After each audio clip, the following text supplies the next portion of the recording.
the cards. Other than that, the rules are virtually the same.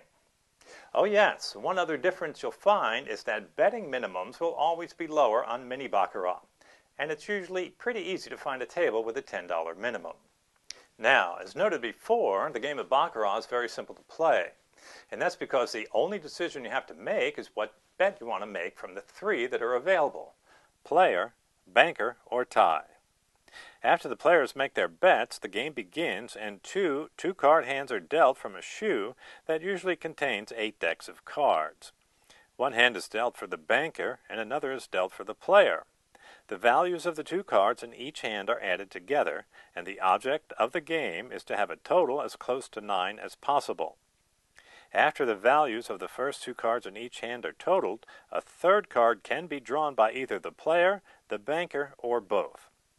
But the decision as to whether or not a third card should be drawn is not decided by the dealer or the players. It is only decided by the rules of the game.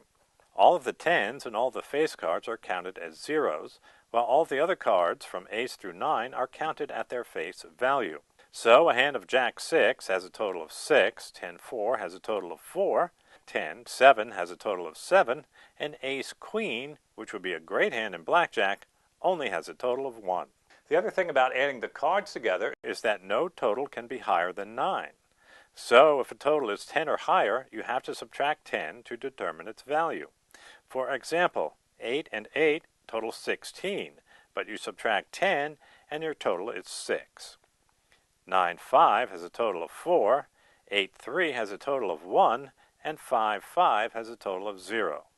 Once again, the object of the game of Baccarat is to have a total as close to 9 as possible. So, after the first 2 cards are dealt, if either the player or banker hand has a total of 9, then that's called a natural, and that hand is the winner. If neither hand has a total of 9, then the next best possible hand is a total of 8, which is also called a natural, and that hand would be the winner.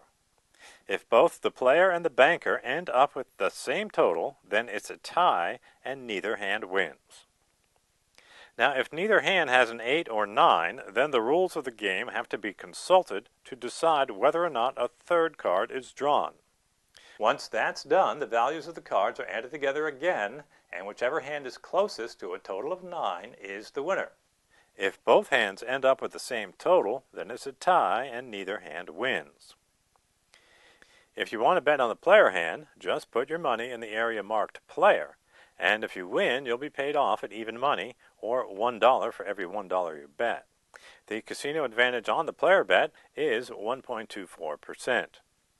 If you want to bet on the banker hand, you would place your bet in the area marked banker, and if you win, you'll also be paid off at even money. But you'll have to pay a 5% commission on the amount you win. So if you won $10 on your bet, you would owe a 50-cent commission to the house. The 5% commission is only required if you win and not if you lose.